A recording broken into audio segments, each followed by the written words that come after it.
How to test the limits of Claude Sonnet 4.5 for long reasoning. Hello guys, welcome back to another video.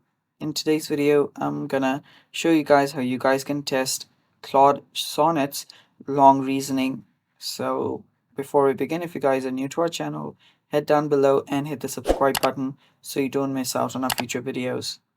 Also press the bell icon so you get notified when we release our new videos. Now let's dive right in. So first of all, open up your Claude AI, head over to claude.ai on a web browser and log in into your account. After you do that, to test a reasoning benchmark or reasoning uh, abilities of a AI model, what you'll need to do first is you will need several different categories to test it at. So in this video, we'll be focusing on five of those. Five of those will be mathematical reasoning, symbolic reasoning, common sense reasoning, temporal reasoning, and multi-document synthesis. So we'll only be focusing on few of those, but you can try all of those if you want. So what we are planning on doing is, first of all, there will be controlled reasoning benchmarks. We will be using incremental chain length expansion. You can use simple arithmetic progressions. You can use nested logic. You can use, ask it to critique its own reasoning. This will be used for long reasoning chains. The other is context window stress. What this is about is Claude Sonnet 4.5 can handle up to 200,000 tokens depending on what you feed it. And you'll need to feed it long narratives or research papers. You'll need to ask cross referential questions and so on and on.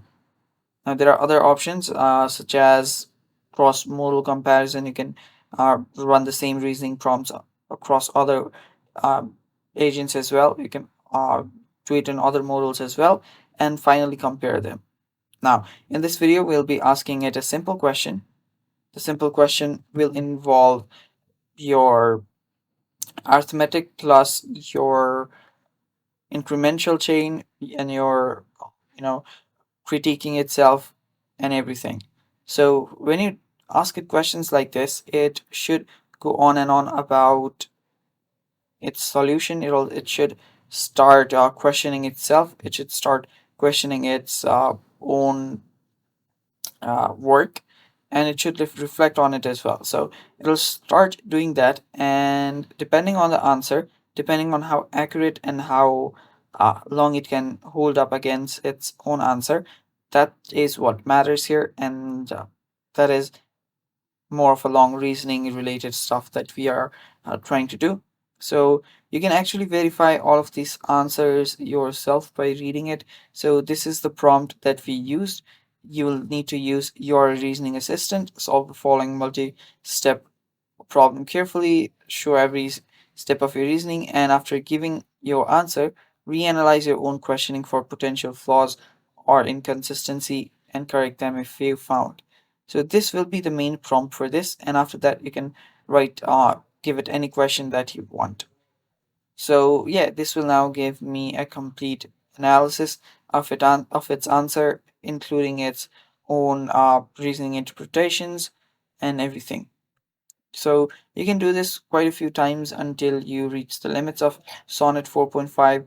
And yeah, that's basically it. That's how you test its long reasoning. Stay tuned for more, and bye bye.